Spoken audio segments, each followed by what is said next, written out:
Hi guys, Mon Montenegro. So for today's video, we're gonna open the thing that I bought on TikTok. So eyeglasses siya guys. So buy one take one siya na nabili ko. So ay, ang ganda. Ang ganda niya. So meron na siyang ganito na free na pamunas. So ganito yung design niya guys. Oh, yung ganda niya. Hindi na siyang pang ano, di ba?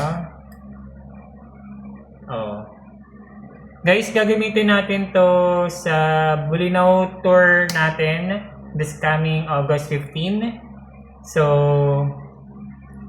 ayan. Super quick lang itong vlog natin, guys. So, dalawa siya.